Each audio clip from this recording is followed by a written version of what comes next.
Terima kasih.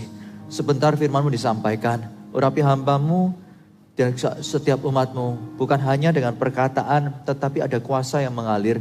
Biar juga setiap umat bisa menangkap dan merasakan hati Allah. Menangkap apa yang Tuhan katakan untuk setiap kebutuhan setiap orang pribadi di tempat ini. Karena setiap orang penting dan berharga di mata Allah. Terima kasih Tuhan, hamba menyerahkan penyampaian firman ini di dalam nama Tuhan Yesus Kristus. Haleluya. Amin. Mari berikan kemuliaan bagi nama Tuhan kita. Silakan duduk kembali saudara. Apa kabar?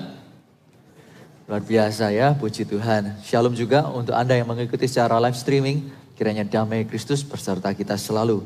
Bapak Ibu Saudara sekalian, tanggal 6 sampai 21 Juli ini kita berada di momen Servolution, di mana kita membuka ruang untuk mengajak Anda terlibat di dalam pelayanan untuk penyelenggaraan ibadah.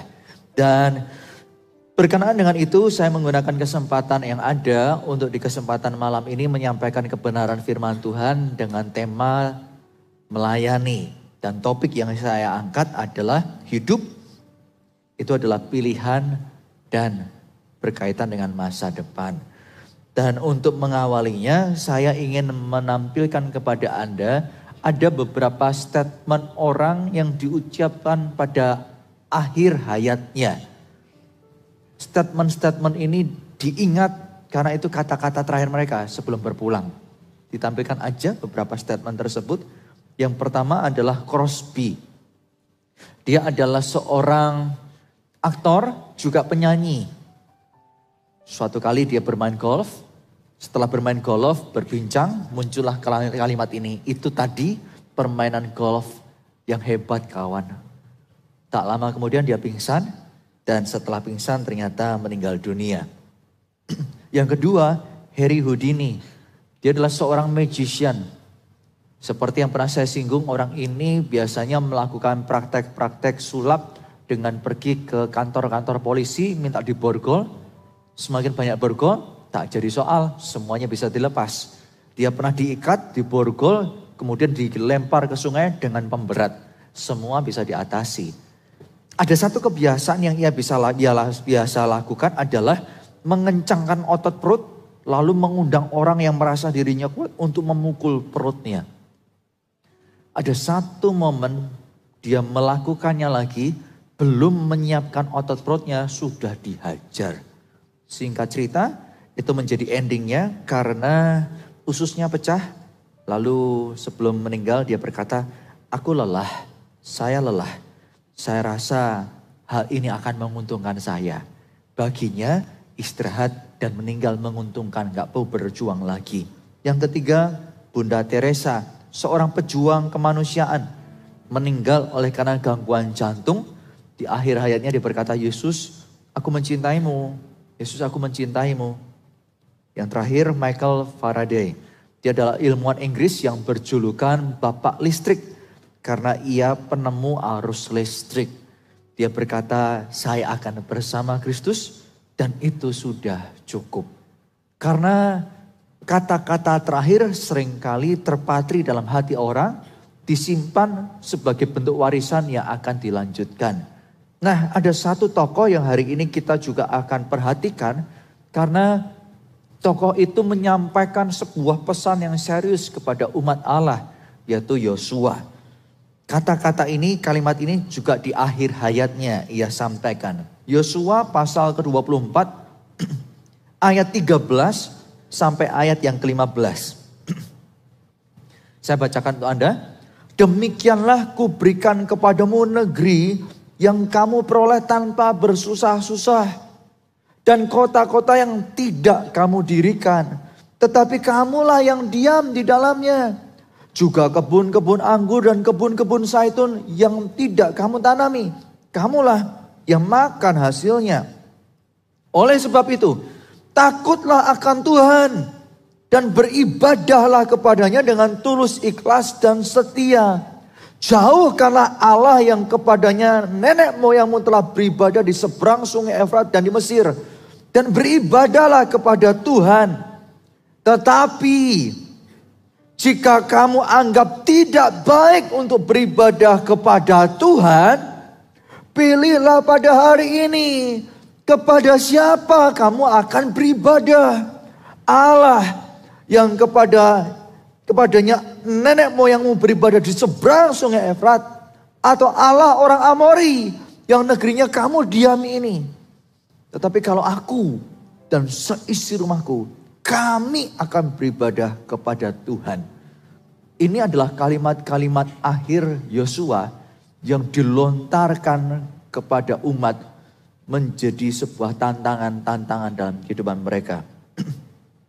Ayat yang ke-14 dalam versi BIMK dikatakan, jadi sekarang, kata Yosua selanjutnya, hormatilah Tuhan, mengabdilah kepadanya dengan tulus ikhlas dan dengan setia. Singkirkanlah ilah-ilah lain yang disembah oleh nenek moyangmu dahulu di Mesopotamia dan di Mesir. Mengabdilah hanya kepada Tuhan. Bapak Ibu Saudara sekalian, tahukah Bapak Ibu bahwa pasal ke-24 pada waktu Yosua menyerukan untuk menimbang kepada siapa engkau akan beribadah, kepada siapa engkau akan mengabdi. Beribadah dalam versi terjemahan baru, mengabdi dalam versi BIMK itu sama artinya dengan melayani. Karena dalam bahasa Ibrani artinya sama. Tetapi pada saat seruan itu dilakukan, ternyata bukan yang pertama. Yosua itu sampai 4 kali kepada orang Israel untuk menyerukan agar terjadi terus pembaharuan demi pembaharuan janji. Orang Israel berulang kali diingatkan untuk tak lupa kalau hidup itu ada pilihan yang kamu tentukan akan mempengaruhi masa depan. Ada banyak dewa, kepada siapa kamu ikut, ujungnya akan seperti yang dewa itu lakukan. Bapak Ibu Saudara sekalian, Yosua itu perlu berulang kali. Karena memang Yosua mengenal hati orang Israel. Orang Israel itu sulit menyerahkan kehendak mereka kepada Tuhan. Maunya sendiri orang Israel itu. Orang Israel juga mudah berpuas diri. Orang Israel mudah kompromi.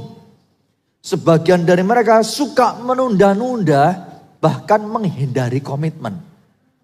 Yang secara karakter dan temperamen keras kepala begini, gak heran kalau Yosua itu berulang-berulang menjagai bangsa ini. Nah, Bapak Ibu Saudara sekalian, apa yang Yosua lakukan kepada bangsa Israel sebetulnya bukan yang satu-satunya. Kita akan melihat contoh-contoh selanjutnya. Bagaimana seruan-seruan itu hingga sekarang terus ada. Karena hati kita itu bisa menyimpang. Ada yang sadar, ada yang tak sadar. Dan setiap akhirnya kita sadar, mau melanjutkan dalam kesalahan atau berbalik dari kesalahan, itu pilihan. Dan setiap pilihan pasti ada konsekuensinya. Waktu Yosua berkata, kepada siapa engkau mau menyembah? Hal itu membuat kita perlu melihat bahwa ada 2 fakta mengenai tuan dan hamba. Umat dan sesembahannya. Ada 2 fakta ini saudara. Yang pertama, hari ini kita itu sedang melayani, sedang mengabdi, sedang beribadah.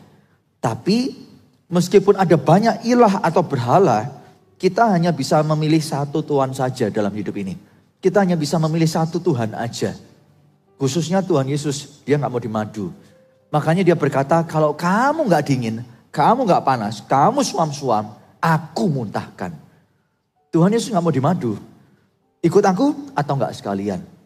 Bukan karena Tuhan itu pelit atau Tuhan itu jual mahal.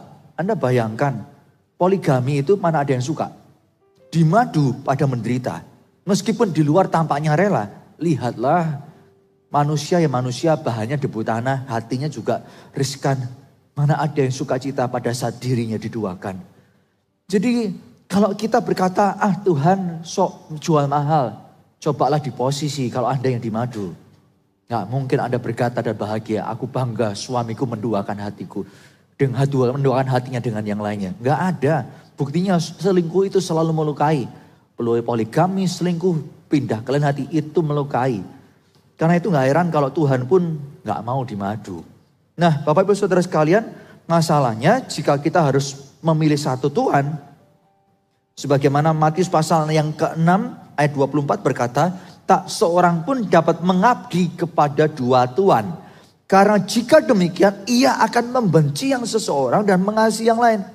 Atau ia akan setia kepada yang seorang dan tidak mengindahkan yang lain. Kamu tidak dapat mengabdi kepada Allah dan kepada Mammon. Pertanyaannya adalah hari ini kita melayani siapa? Kita mengabdi kepada siapa? Kita beribadah kepada siapa? Kepada diri sendiri kah? Atau kepada berhala? Atau kepada Tuhan? Kepada diri sendiri itu berarti kita mengabdi kepada ego kita.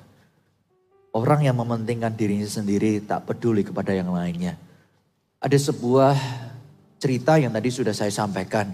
Ada momen, ada seorang petinju yang begitu ternama, Muhammad Ali namanya. Dalam keangkuhannya dia naik pesawat, mau take off, dia nggak mau kenakan sabuk pengaman. Pramugari datang dan menegur untuk mengingatkan dia, pakailah sabuk pengaman. Dengan arogan Muhammad Ali berkata, Superman tidak butuh sabuk pengaman. Dijawab begitu, pramugarinya untung tidak kalah pintar, saudara. Dia menjawab, Superman tidak terbang naik pesawat. Terbang sendiri.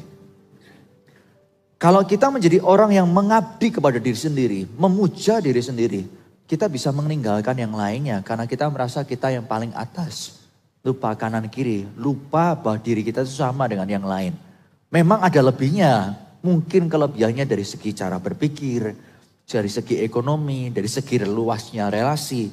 Tapi gimana pun, coba lihat masa-masa COVID. Seberada apapun kenyataan orang itu secara ekonomi, toh pada waktu membutuhkan ada yang terlambat. Ada yang tak berjumpa dengan perawatan. Karena yang antri banyak. Hanya karena ada kekuatan secara keuangan. Ternyata gak bisa membuat dia melewati banyak antrian. Karena itu kita bisa berkata memang kita harus bijak. Memang kita membutuhkan banyak hal dalam hidup ini. Tapi tidak bisa menjadikan yang kita butuhkan menjadi Tuhan di atas segala-galanya. Diri kita gak bisa kita jadikan angkuh sombong seakan kita gak butuh orang.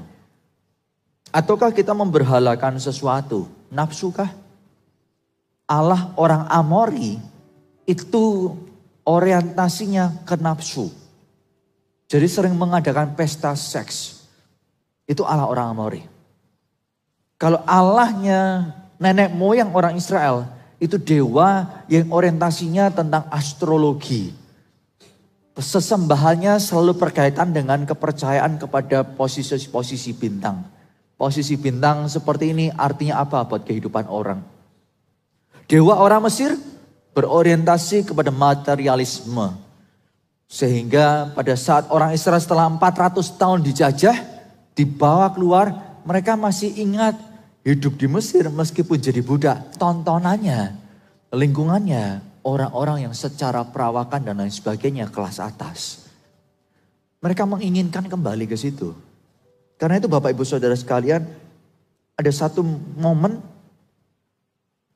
di sebuah ibadah persekutuan kecil, terjadi lawatan Tuhan di sana, dan ada orang yang terikat dengan kuasa kegelapan, bermanifestasi.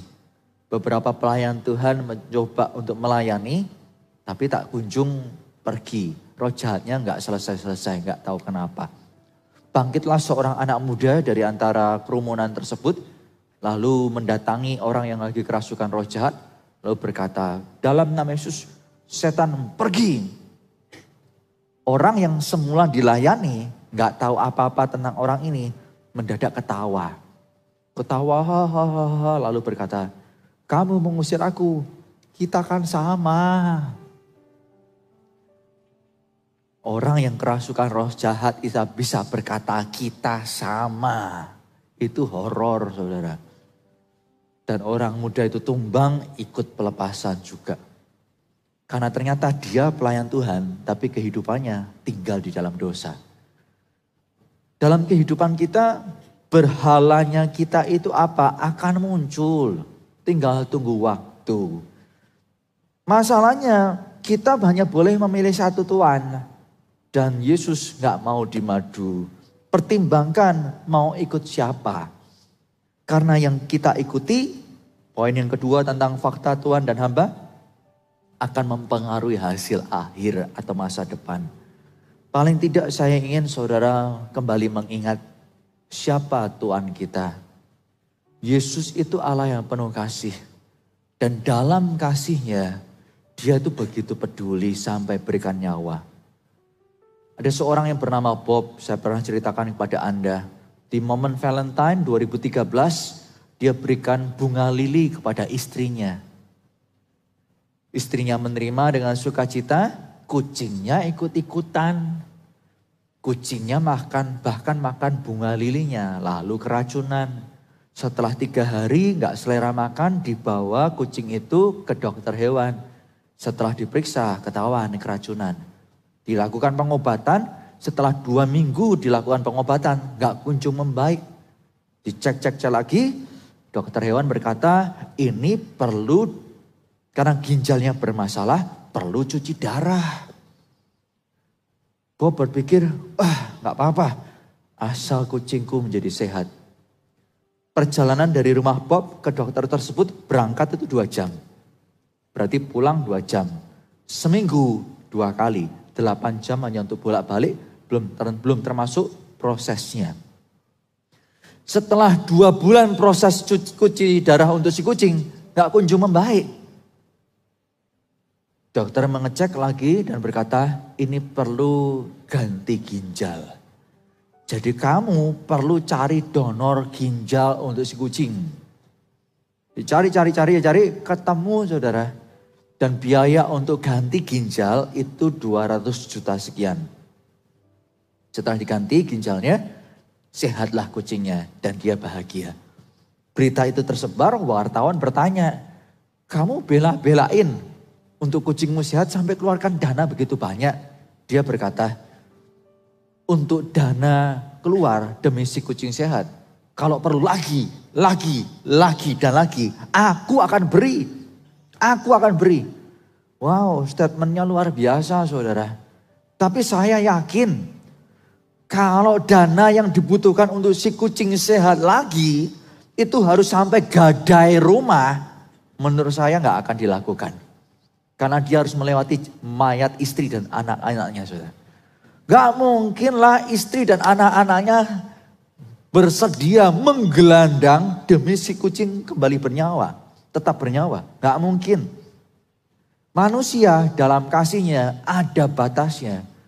Tapi kok ya Tuhan kita itu bukan hanya memberikan harta, tapi dia berikan nyawa.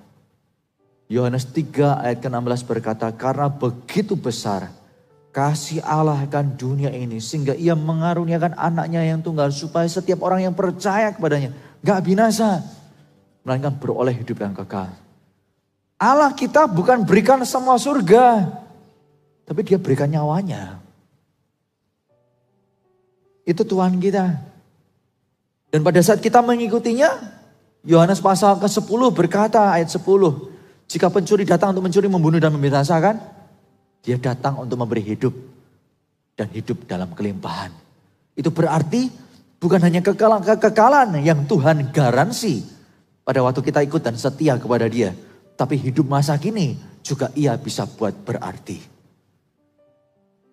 Yohanes 10, sekarang Yohanes 13. Yohanes 13 adalah momen di mana Yesus itu membasuh kaki murid-muridnya. Membasuh kaki itu pekerjaan budak. Sehingga Petrus terkejut, orang yang ia agung-agungkan, guru dan Tuhannya, kok ambil pembasuhan dan mau menyeka. Petrus coba halangi, karena itu bukan bagian Tuhan, bagian dirinya sebetulnya yang menjadi murid harus lakukan. Tapi Yesus menjelaskan, lalu dia berkata, kalau begitu demi menjadi satu seperti yang kau mau, mandikan aku Tuhan, mandikan aku. Tuhan menjelaskan, gak perlu mandi, sebab yang kotor itu kaki, itu yang perlu dibersihkan. Lalu diseka. Kita tidak pernah mendengar kisah pada waktu Yesus mau membasuh kaki Yohanes. Gampang. Sebab Yohanes itu rasul penurut. Rasul yang akrab dengan Yesus. Membasuh kaki Yohanes sukacita. Tetapi pada waktu berjumpa dengan Thomas yang tak percaya kepada dia. Apakah digambarkan Yesus itu memasang benda-benda tajam lalu kakinya dilukai pada waktu pembasuhan? Enggak. Rasain biar kapok. Biar kamu tuh percaya. Jangan tak percaya. Enggak tuh. Enggak juga dilakukan kepada Petrus. Ini ya yang orang mau menyangkal aku 3 kali. Nih. Enggak ada kisahnya. Apalagi kepada Yudas. Yang jual aku 30 keping perak. Wah. Yang lain enggak sampai jual. Itu pakai benda tajam. Orang ini pakai apa ya? Oh sabet dulu. Pakai handuknya, wajahnya. Enggak ada kisah semua itu. Yang ada adalah keberagaman kesalahan dari murid-murid tak menjadi alasan untuk Tuhan membedakan. Demikian juga saudara dan saya. Kita gak akan pernah sama. Selamanya gak akan pernah sama. Sebab kita unik, hati kita gak pernah sama. Masing-masing ada sendiri. Kita punya ceritanya, kita punya traumanya, kita punya perbedaan yang detail-detailnya gak bisa disatukan. Tetapi dalam semua keberagaman kita, Tuhan tuh terima dan kasihi. Bahkan sejauh timur dari barat dia tidak ungkit. Karena itu cobalah lihat Yohanes pasal 21. Pada saat berjumpa dengan Petrus. Setelah mengkhianati Yesus dengan menyangkal 3 kali. Yesus balik 3 kali bertanya. Pada waktu balik bertanya itu untuk balas dendam. Enggak. Kamu menyangkal aku 3 kali, aku buat kamu nangis supaya kapok, menyesal. Dengan bertanya 3 kali, biar rasain gak mengulang lagi. Enggak tuh, Anda perlu menyimak lebih jauh. Pada waktu Yesus bertanya kepada Petrus, apakah engkau mengasihi aku? Lalu Petrus menjawab, Tuhan aku mengasihimu. Itu seperti ini dalam bahasa aslinya. Petrus, apakah engkau agape kepadaku? Apakah engkau mengasihi aku bahkan lebih dari dirimu sendiri? Berani enggak kamu tuh berkorban untuk aku? Petrus menjawab, Tuhan aku mengasihimu. Tapi menggunakan kata philea. Tuhan aku mengasihimu. Engkau tahu. Tapi kasihku kepadamu itu masih dalam konteks sebagai untung rugi pertemanan. Ikut Tuhan itu untung, aku setia. Ikut Tuhan merugikan, aku tinggalkan.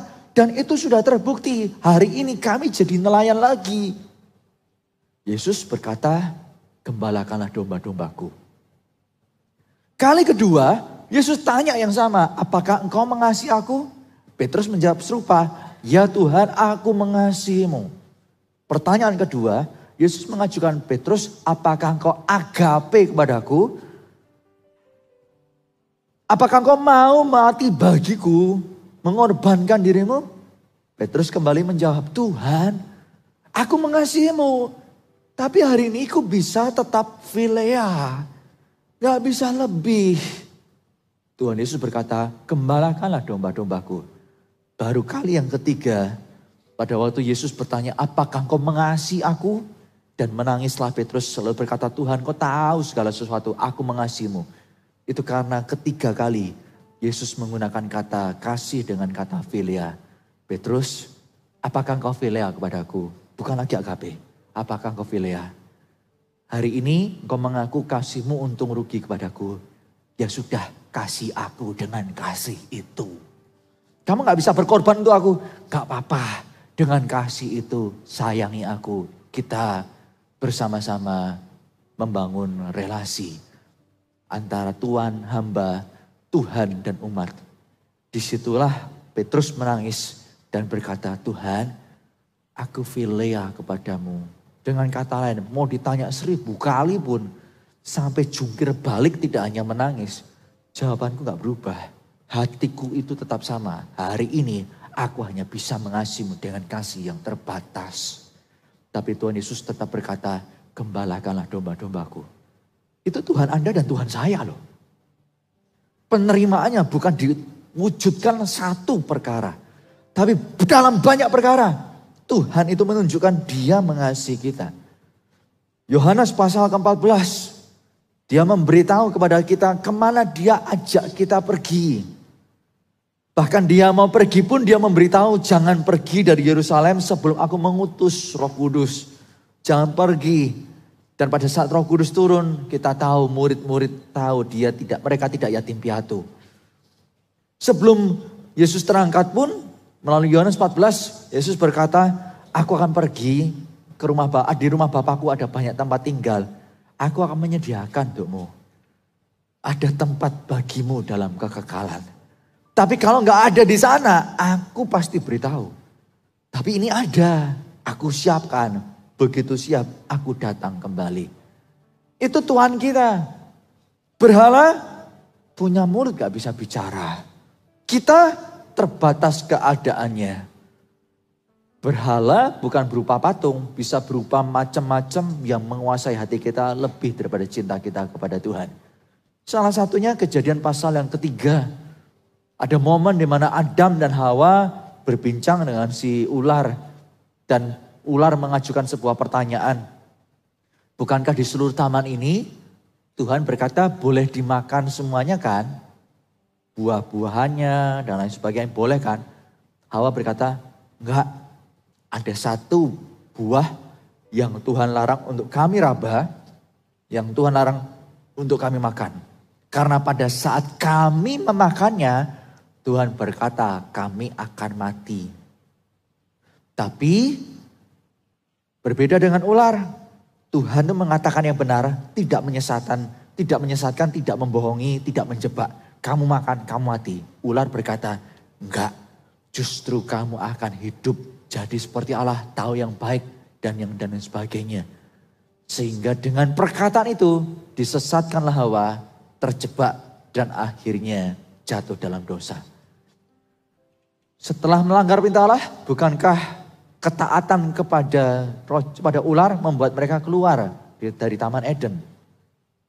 Ketaatan kepada setan, kepada berhala, pada pemimpin yang tidak memberitahu kemana dia bawa kita yang mengikuti dia. Oh bahaya sekali, bahaya sekali. Karena itu saudara, kalau kita harus memilih kepada siapa kita melayani, mengabdi dan beribadah, saya mendorong Anda jangan salah pilih. Orang Israel di setiap kali lontaran pertanyaan oleh Yosua, pilih siapa engkau mau putuskan? Mereka berkata, aku mau ikut Tuhan. Tapi ada satu momen dalam perjanjian lama, beratus tahun kemudian. Dalam satu Raja-Raja pasal yang ke-18 ayat ke-21. Mari kita melihatnya. Dikatakan, lalu Elia mendekati seluruh rakyat itu dan berkata, berapa lama lagi kamu berlaku timpang dan bercabang hati? Kalau Tuhan itu Allah, kamu ikut dia, kamu mengabdi kepada dia, sudah sepenuhnya ikutlah dia. Tetapi kalau engkau menjadikan Baal itu Allah, ikutilah dia pula. Harus jelas buat keputusan, Tuhan atau Baal.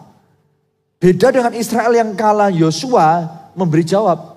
Israel yang kalah Elia ini dikatakan rakyat itu tidak menjawab sepatah kata pun. Di terjemahan lain, Elia itu bertanya, diterjemahkan begini. Berapa lama kamu akan tertatih-tatih di antara dua pendapat? Berapa lama kamu tuh bingung milih antara Tuhan atau Baal? Tuhan atau Baal? Hatimu tuh bercabang. Mau berapa lama? Karena itu Elia mengarahkan, itu harus diputuskan. Kamu harus buat keputusan. Saya merenungkan dan paling tidak ada beberapa alasan kenapa orang itu tidak bisa memutuskan. Ikut Tuhan atau ikut Baal. Yang pertama saudara, ada sesuatu di dalam diri kita yang menolak untuk berkomitmen. Kita sebetulnya gak mau ikut Tuhan. Karena kita gak mau ikut Tuhan sungguh-sungguh, ya diem aja. Kalau jawab, lip service. Kalau jawab dusta, daripada berdusta, lip service, diam aja. Nggak siap kok. Yang kedua, karena lebih suka tidak memilih salah satu pihak. Kalau aku memilih aku memilih Baal, aku menjadi musuh Tuhan. Kalau aku memilih Tuhan, aku masih suka Baal juga. Gak bisa memilih salah satu pihak. Karena jika memilih satu berarti menolak yang lainnya. Alasan yang ketiga, kami ingin pilihan kami tetap terbuka. Suatu waktu bisa berubah. Paling tidak beberapa alasan ini mungkinkah juga muncul di hati kita. Pada saat diperhadapkan pada perintah Tuhan, ada perintah-perintah tertentu yang mudah kita lakukan. Tetapi ada perintah-perintah tertentu yang kita pikir, aduh sulit nih. Sulit, mengampuni itu sulit, aduh. Tapi kalau ditanya, di Connect Group ditanya mau ngampuni gak? Ya mau, masa mau jawab tidak? Gak rohani amat. Kita mencoba dengan lip service, kita mencoba dengan kata-kata yang mempermanis. Supaya orang seakan-akan menangkap kita mau, padahal kita gak mau. Kita mencoba memperhalus dengan kalimat-kalimat yang sesungguhnya percuma semua. Hati kita sudah dari awal tidak di pihak Allah. Berkenaan dengan orang yang tidak bisa memutuskan, bimbang. Yakobus 1 ayat ke-6 sampai 8 berkata, hendaklah ia memintanya dalam iman dan jangan sama sekali bimbang. Perhatikan tentang kebimbangan diberikan keterangan. Sebab orang yang bimbang sama dengan gelombang laut. Tak pernah tenang. Laut itu gelombangnya diombang-ambingkan kian kemari oleh angin. Orang yang demikian, orang yang bimbang janganlah mengira bahwa ia akan menerima sesuatu dari Tuhan. Sebab orang yang mendua hati tidak akan tenang dalam hidupnya. Saya berdoa hari ini kalau Anda mengikut Tuhan tapi masih dalam kadar yang setengah-setengah. Atau meskipun oke, aku ikut Tuhan lah, persentasenya lebih besar 80, 20, aku gak mau ikut Tuhan. Pertimbangkan baik-baik.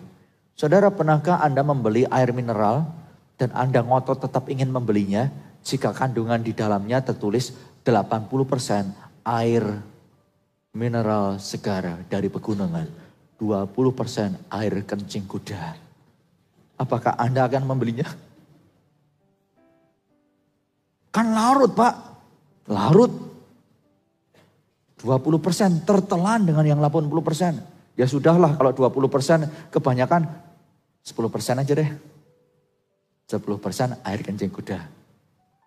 Apakah Anda ingin membeli dan meminumnya? Gak bakal. Karena Anda tahu tetap itu terkontaminasi. Mengikut Tuhan, kita seringkali berkata pada dia, Tuhan aku persembahkan 80. 20%-nya aku masih mau. Kalau engkau tahu hatimu tak sepenuhnya ikut Tuhan, berarti yuk kita perlu sering-sering rajin jaga hubungan, tetap terbina dengan dia. Karena kita bisa bermula dengan penyangkalan-penyangkalan seperti yang Petrus lakukan. Tetapi pada saat pertobatan terus diperbaharui hari demi hari. Hubungan dengan Tuhan lewat saat teduh ibadah pribadi itu dilakukan. Ujungnya kita akan melihat hati itu semakin kuat untuk berkata tidak terhadap dosa. Banyak orang tahu dosa itu jangan dilakukan. Menyembah berhala, menyembah diri sendiri itu salah. Itu menyimpang. Orang tahu. Tetapi kekuatan atau kemampuan untuk menolaknya nggak ada.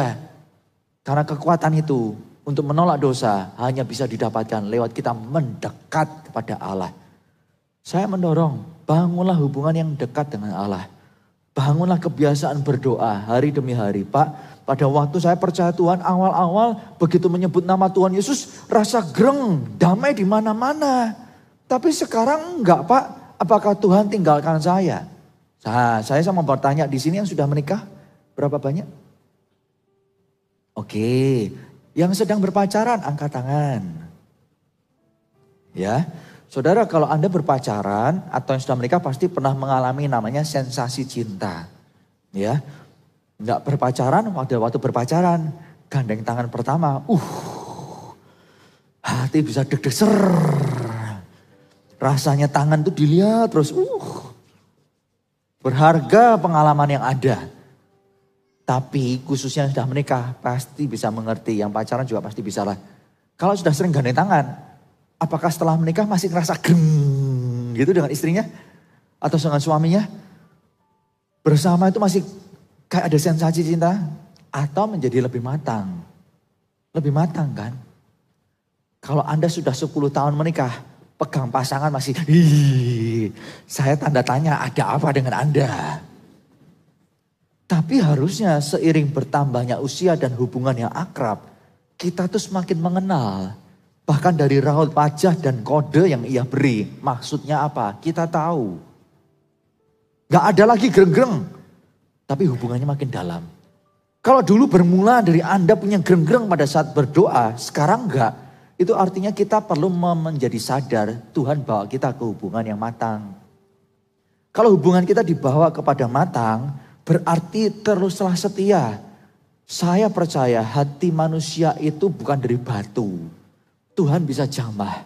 Itu alasannya seiring kita setia mengikut Tuhan, persekutuan pribadi kita dengan Dia terus berjalan. Persentase mengikut Tuhan juga semakin kuat kadarnya. Menolak dosa bukan menjadi sesuatu yang sukar. Berurusan dengan keraguan, kebimbangan, meskipun kadang butuh waktu, tapi bukan menjadi sesuatu yang mencuri perhatian dan damai sejahtera daripadamu. Bapak Ibu Saudara sekalian, mengapa orang itu bisa bercabang hati? Dia ragu karena gak percaya. Makanya dia mendua. Supaya gak dapat dari sini, aku dapat dari sini. Karena aku mau mendapat, di sini kelihatannya gak bisa, aku dapat dari sini. Ragu, gak percaya. Dan setiap ketidakpercayaan ini merugikan. Suatu kali ada seorang mata-mata yang ditangkap, lalu dijatuhi hukuman mati oleh Jenderal Angkatan Darat Jepang. Pada saat waktunya tiba untuk mata-mata itu dihukum mati, Jenderal Angkatan Darat ini membuat sebuah pertanyaan yang cukup unik.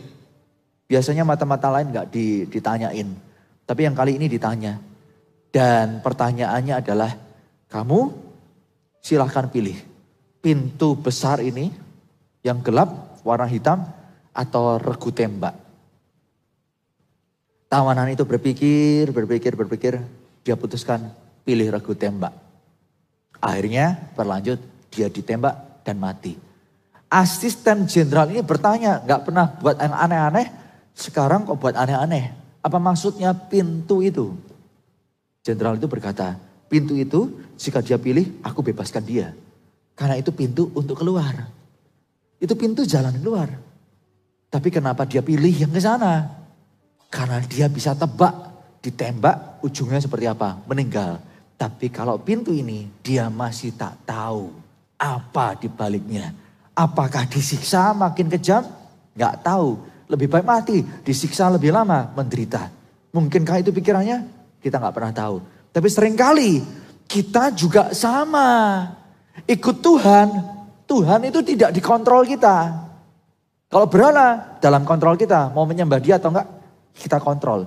Diri kita yang kontrol. Tapi Tuhan, dia yang maha, kita yang terbatas. Dia tidak bisa kita kontrol.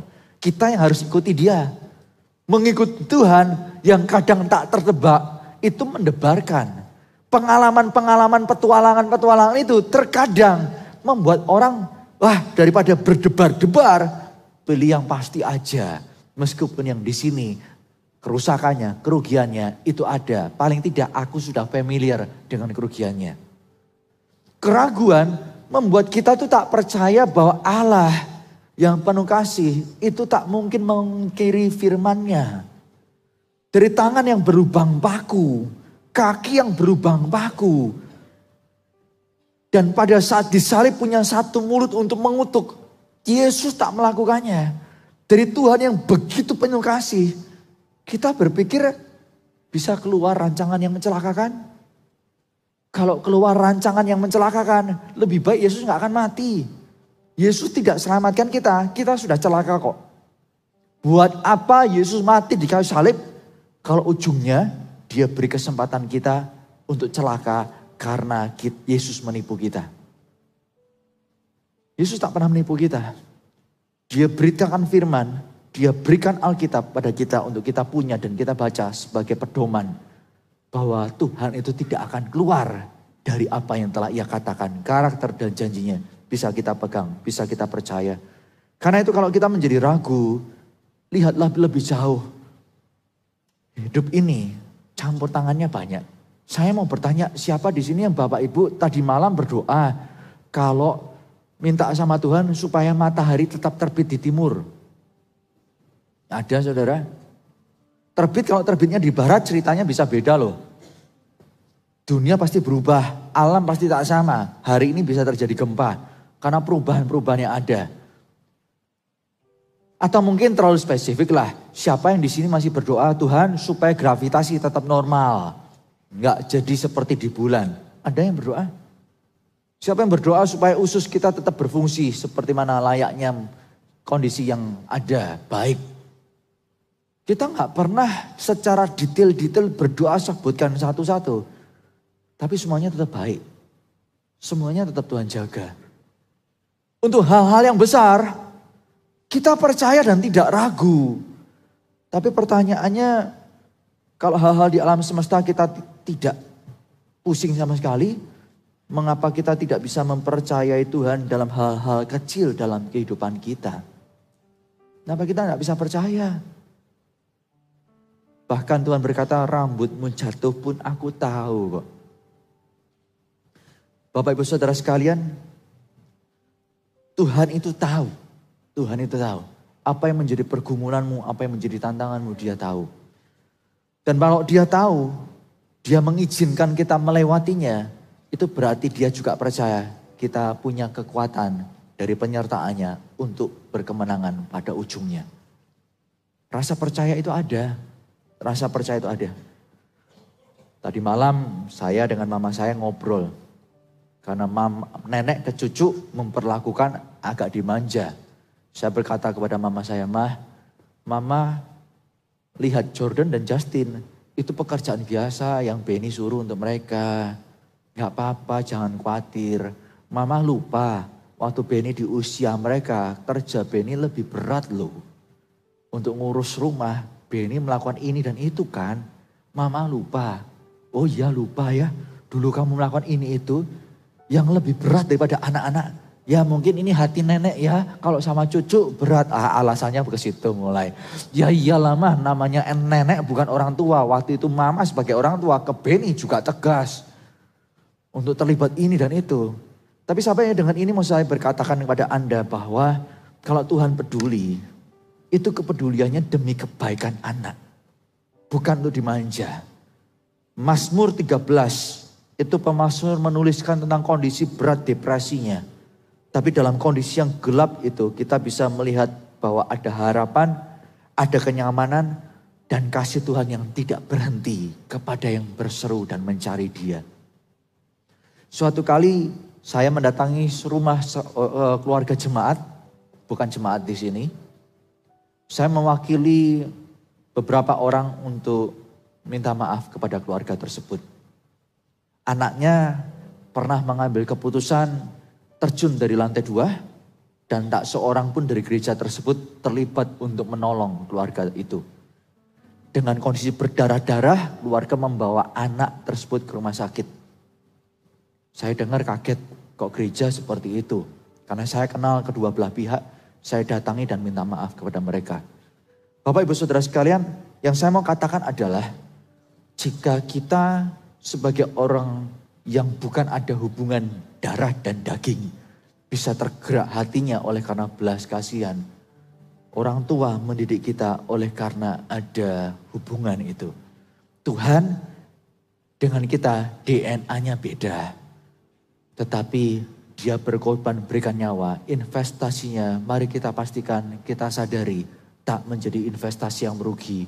Karena dikala kita sukar pun kita bisa melihat dan memutuskan untuk percaya kepada penyertaannya, kepada pertolongannya.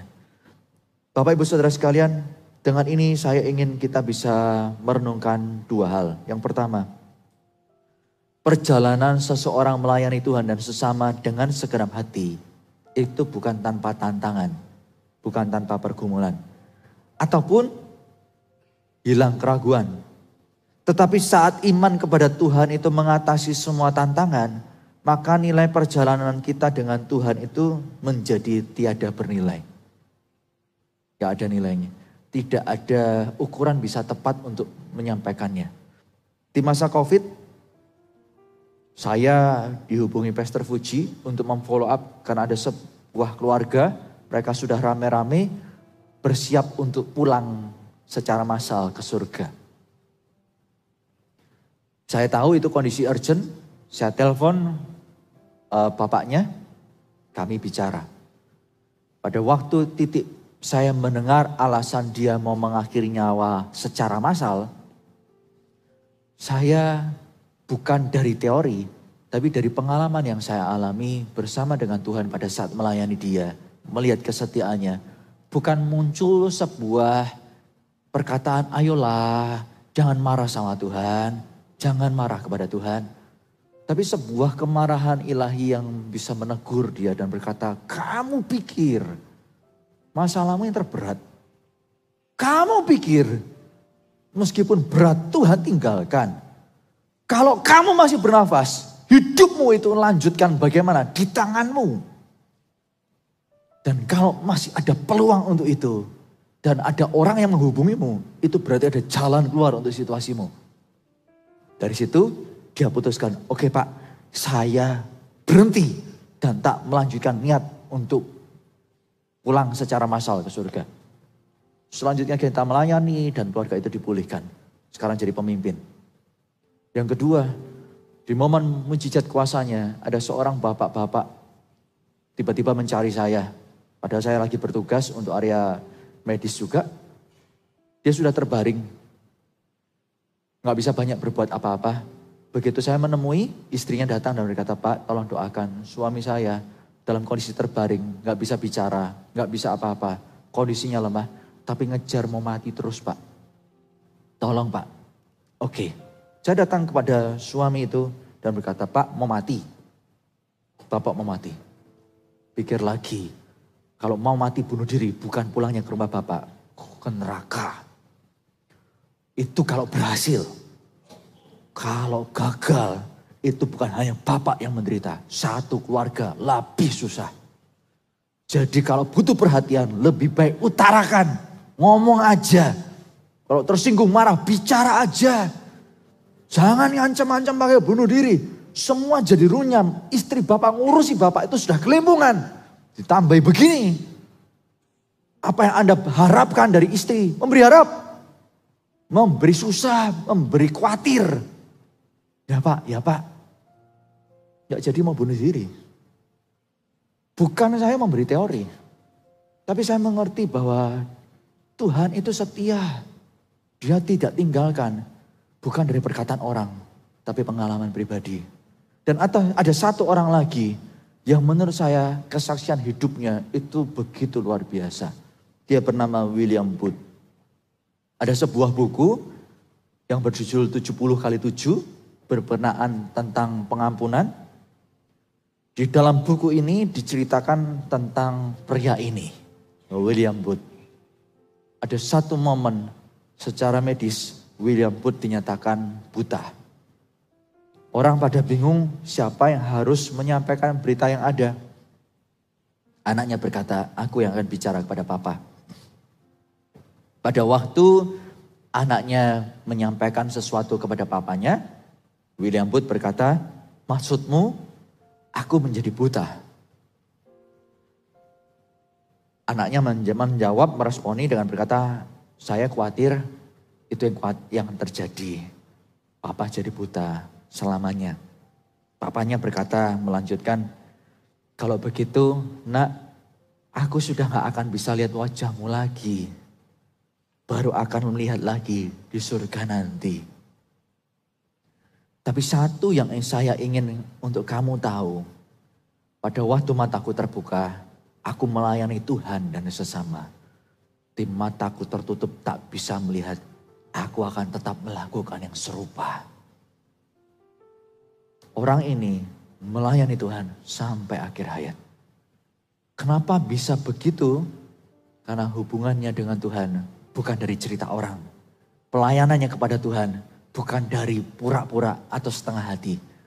Tapi dengan seutuhnya, sepenuhnya. Sehingga pada saat Tuhan menyertai, memberkati, menjadi sesuatu yang pribadi. Ayub berkata, bukan dari kata orang, aku mengenal Tuhan. Dari mengalami sendiri.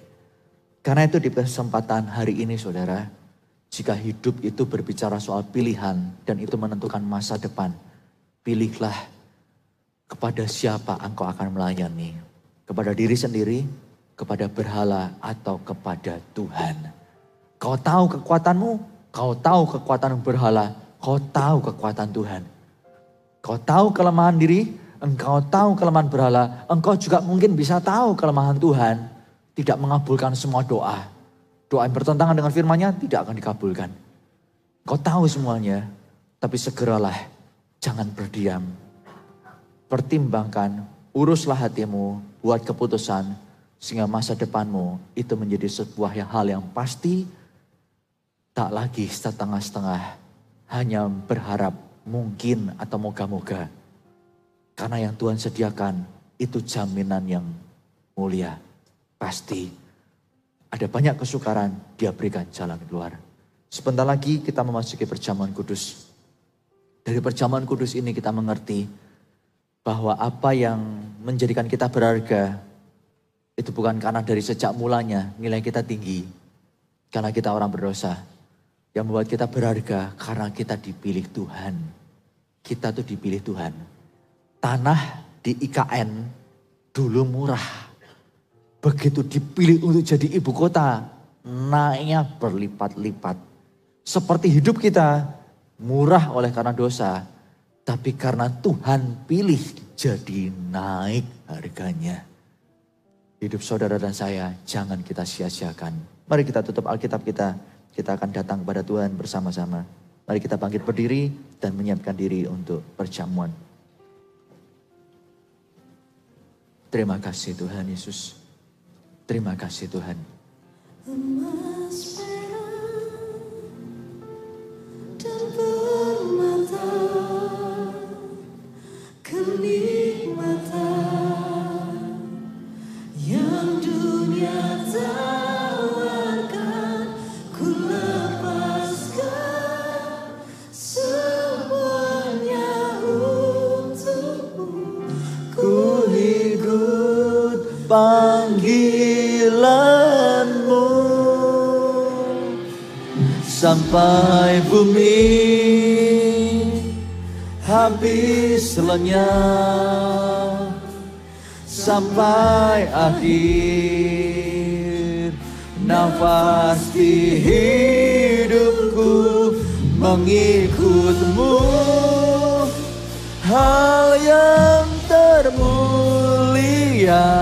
ini hidupku bagi kerajaanmu. Emas perak Dan permata, kenikmatan yang dunia tawarkan, ku lepaskan semuanya untukmu. Ku ikut panggilanmu sampai bumi habis lenyap, sampai akhir nafas di hidupku mengikutmu. Hal yang termulia ini hidupku bagi kerajaanmu. Usia 4 tahun saya mulai pegang rokok dan cita-cita saya cuma satu, jadi penjahat. Saya menekuni itu hingga pada akhirnya SMP saya sudah belajar bagaimana curi motor dan berhasil. Usia 13 tahun saya bertobat dan tak lama kemudian saya berubah keputusan. Saat percaya Tuhan hidup saya jadi baru, cita-cita saya jadi teguh. Bukan jadi penjahat, aku mau jadi hamba Tuhan. Saya mengarah ke situ dan melayani Tuhan sepenuh waktu. Tahun 2016, tanpa ada angin, tanpa ada hujan, dalam 1 bulan istri saya tak sadarkan diri. Vonis dari semula infeksi otak berubah jadi tumor batang otak. Dari tumor batang otak ternyata tumornya nggak ada. Tapi kabar buruk tetap gak ada. Karena istri saya menderita stroke batang otak. Kalau Anda tahu stroke setengah, stroke itu layu setengah, istri saya semuanya di kala itu. Gempar dunia saya, malam hari saya telepon pimpinan dan berkata, vonis dari dokter begini, kondisi istri saya tak mungkin saya tinggalkan, angkat kepala aja gak bisa. Mau apa lagi yang gak bisa, apalagi kami anaknya 2. Saya memutuskan untuk mundur dari pelayan Tuhan sepenuh waktu. Saya akan fokus pada keluarga, saya akan cari kerja untuk menghidupi keluarga dengan cara yang saya bisa. Pemimpin berkata jangan mundur, kami akan tampung dulu. Beberapa hari kemudian diberitahu, jangan undurkan diri, tetap setia layani Tuhan. Kami beri ruang untuk istri menjalani masa rehab. Dalam masa rehab yang kami jalani, ada waktu-waktu mulai saya mengurus istri dan anak-anak sendiri. Dalam setiap progres dari istri tak dapat berbicara, mulai tangan kanannya mulai bisa bergerak. Komunikasi kami bukan lewat kata-kata, tapi huruf A sampai Z yang saya print dan kami tunjuk. Komunikasinya lewat itu. Istri saya mau berkata apa lewat tunjuk-tunjuk huruf. Itu sudah lama sekali, 2016. Pada masa COVID, ada seorang pendeta yang melayani di tengah-tengah kita. Dia konselor yang cukup dipandang di banyak kalangan orang percaya. Saya tidak ada angin, tak ada hujan, tak ingin cerita. Nggak kenal cerita tentang keluarga, kenapa. Tapi pertanyaan merujuk kepada hal tersebut. Sehingga cerita ini muncul dan saya katakan, tahukah Anda, ini orang secara senior, secara usia senior, secara pengalaman senior. Kalau kartun itu giginya sudah turun. Dia matanya menterbelalak, lihat pengalaman kami, bagaimana Tuhan pulihkan dari gak bisa apa-apa, ternyata jadi pulih. Dia berkata, Pak Benny, Bapak tahu, saya ini konselor untuk banyak pendeta. Jangankan pendeta mengalami ke titik yang Bapak alami. Belum sampai ke titik itu banyak pendeta yang tinggalkan Tuhan. Jadi kalau Bapak yang masih muda, 30-an kala itu, mengalami situasi yang seperti ini begitu rupa dan tetap setia, tetaplah lanjutkan setia itu. Karena banyak hamba Tuhan yang juga butuh iman yang diteladani dari apa yang Bapak lakukan. Dengan ini saya mau berkata kepada Anda, saya tak pernah menyesali keputusan saya ikut Tuhan. Istri saya tidak ngerti penyebabnya apa. Gak tahu, secara medis semuanya baik. Sampai hari ini saya tak menyesali ikut Tuhan itu seperti apa. Di ibadah sebelumnya saya ceritakan ada teriakan Tuhan yang menegur saya. Itu momen saya ditegur Tuhan begitu rupa. Membuat saya sadar dan membuat keputusan, Tuhan, aku tahu Engkau mengasihiku. Dan itu cukup bagiku. Hari ini kalau Anda dalam kondisi yang baik, sehat dan lain sebagainya. Gak ada tantangan. Jangan tunggu tantangan datang. Meskipun tantangan itu menunjukkan sifat kita aslinya kepada Dia. Tetapi selama kita menjalani hidup dan keadaannya seperti sekarang, bangunlah kesetiaan. Supaya pada saat badai itu datang, engkau bisa tegak berdiri dan tetap berkata, tak apa semuanya terjadi. Karena aku tahu tak sendiri. Kami maju bersama dengan Kristus. Saya melayani Tuhan sejak usia 13 tahun hingga kepala 4 hari ini. Dan saya katakan pada Anda, tak pernah saya menyesali keputusan saya melayani beribadah kepada Dia. Saya tantang pada Anda yang berkata kecewa ini, kecewa itu. Semua orang yang mau bunuh diri tadi, dan banyak yang mau bunuh diri lainnya, itu berhenti mau bunuh diri. Karena tahu apa yang saya hadapi, dan saya tetap putuskan melihat Tuhan. Yang mereka pandang besar, loh ternyata pendetanya lebih gede masalahnya. Karena itu Bapak Ibu Saudara sekalian, bukan seperti Muhammad Ali saya berkata, tapi justru saya menantang Anda seperti Yosua sedang bertanya. Mau kepada siapa engkau menyembah? Mau kepada siapa engkau beribadah? Mau kepada siapa engkau melayani? Kiranya Kristuslah yang kau pilih. Seperti Musa berkata, aku perhadapkan kematian dan kehidupan, pilihlah kehidupan. Hari ini ku sampaikan kepadamu, pilihlah Kristus. Sebab hanya Dia Allah yang luar biasa, kebaikan dan kasih-Nya. Yang kita akan masuki perjamuan kudus ini menjadi tanda pemberiannya yang sempurna. Tubuh dan darah. Mari kita berdoa. Jika ada di antara Anda yang masih membutuhkan